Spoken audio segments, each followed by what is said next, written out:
네, 안녕하세요. 저는 저학벌저스펙 문과 출신 아싸로 은행과 증권사 그리고 사기업의 기획, 재무, 인사, 영업 직무에 서류 합격을 했던 묘한이라고 합니다. 지금 이 영상을 보시는 당신, 면접을 코앞에 두고 있어서 어떻게 하면 최종 면접에 합격을 할 수 있을지에 대해서 정보를 검색하고 계신 그런 분일 수 있어요. 혹시 이런 고민하고 있잖아요. 다른 경쟁사가 아니라 왜 우리 회사에 지원을 했는지에 대한 질문이 들어왔을 때 어떻게 답변을 해야 될지 모른다. 아니면 기업 분석을 하라고 하는데 당장 내일이 면접인데 어떻게 하면은 벼락치기로 기업 분석을 할 수 있을지에 대해서 고민이 있다면은 이 영상을 끝까지 보신다면은 그 두 가지 질문에 대한 힌트를 반드시 얻어갈 수 있을 겁니다.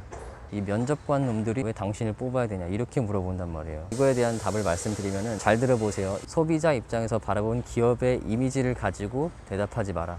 소비자 관점에서 지원 동기를 얘기하지 말고 기업 입장에서, 생산자 입장에서 바라본 답변을 해라. 이게 무슨 뜻이냐면 몇 년 전 이야기예요. 기업은행 은행장이 어떤 고민을 했냐면은 기업은행은 타 은행에 대비해서 밀리지 않는 개인 예금 수신 상품이라든가 개인 금융 서비스가 분명히 있는데도 불구하고 중소기업은행 이런 이미지 때문에 기업 고객들이 많고 상대적으로 개인 금융에 대해서는 타 은행 대비 약세를 보이고 있었어요. 그래서 그때 당시에 은행장께서 주위 임직원들의 만류에도 불구하고 송혜 선생님을 광고 모델로 세웠고 이런 식의 카피라이팅을 했어요. 기업은행이 개인도 이용할 수 있는데 그렇지 못한 인식에 대해서 참 안타깝다.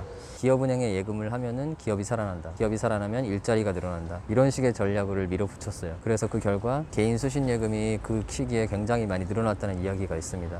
자, 이 얘기를 왜 하냐면은 그 당시에 기업은행을 지원한 사람들은 우리가 기업은행에 왜 지원했어요? 이렇게 물어보면 뭐라고 대답을 하냐면은 중소기업 살리기 위해서 지원했다. 물론 당연히 맞는 말이에요. 근데 만약에 그때 당시에 그 광고가 나오기 전에 기업은행 내부에서 그런 전략을 추진하고 있다는 것을 알았다면은 저라면은 기업 고객이 아니라 개인 고객에 대해서 초점을 맞추고 답변을 했을 것 같아요. 왜냐? 다른 사람들은 다 기업 고객을 살리기 위해서 지원을 했다고 대답할 테니까 다르게 대답을 하는 거죠. 그렇다고 해서 기업은행 지원을 할 때 무조건 개인 고객을 살리기 위해 지원했다 이렇게 답변을 하라는 게 아니라 잘 들으세요. 모든 기업과 그 안에 있는 각각의 사업부는요 매년 추진하고자 하는 목표와 방향성이 분명히 있습니다. 여기에 초점을 맞춰서 내 직무 역량과 그 기업의 그 사업부에 추진하고 있는 목표와 연결시켜서 지원 동기를 대답을 하면 됩니다. 그 기업이 어떤 거를 추진하고 있는지 알 수 있는 방법이 뭘까요?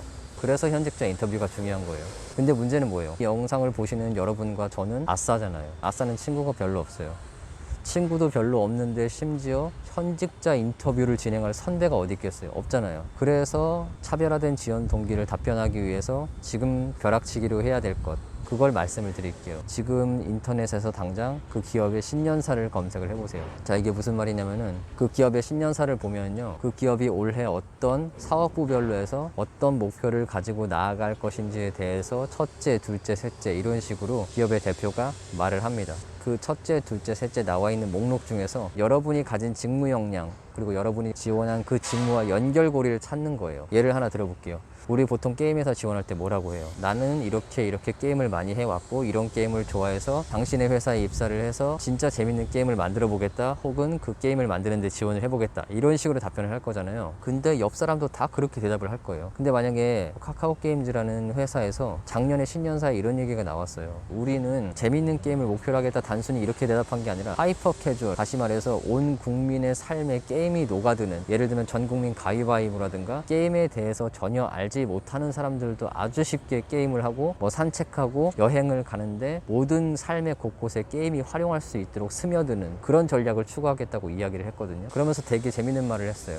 우리의 경쟁사는 나이키다. 아니, 게임 회사가 경쟁사가 넷마블이다 이러면 이해가 되는데 나이키가 뭔 말이에요? 여러분, 나이키가 어떤 회사인가요? 축구할 때, 농구할 때, 산책할 때, 조깅할 때, 자전거 탈 때, 헬스를 할 때, 여러분이 우리가 하고 있는 모든 운동, 스포츠에 곳곳에 나이키가 스며들어 있어요. 더 정확하게 말하면요, 운동을 전혀 안 하는 사람도 나이키 옷, 나이키 운동화를 신습니다. 이게 뭐예요? 그냥 운동용품을 파는 게 아니라 우리 삶에 완전히 스며들고 브랜딩된 기업이거든요. 그러한 측면에서 봤을 때 카카오게임즈라는 회사도 단순히 그냥 재밌는 게임을 만들겠다가 아니라 삶과 게임이 완전히 하나가 되도록 만들겠다, 문화의 판을 바꿔버리겠다는 이야기예요. 근데 이런 회사를 지원하는데 지원 동기로 나는 엄청 재미있고 질리지 않는 게임을 만들겠다? 이러면은요, 틀린 말은 아니에요. 물론 좋은 말인데 그 기업과 나와의 주파수가 약간 맞지 않는 거예요. 무슨 말인지 아시겠죠? 지금 면접을 앞두고 있다면 그 기업의 신년사를 찾아보시고 그 신년사에 나온 키워드가 지금 7월인데 지금까지 어떻게 진행되어 왔는지 그 진행 상황을 파악을 하시고요. 그거를 본인의 직무 역량과 본인이 지원한 직무와 연관시켜서 지원 동기로 대답을 해보시면 됩니다. 자소서 하나 더 쓰시고 면접 한 번 더 보시고 인적성 문제집 하나 더 푸시고. 아셨죠? 오늘도 재미없는 영상 봐주셔서 감사드리고 화이팅 하시길 바랍니다.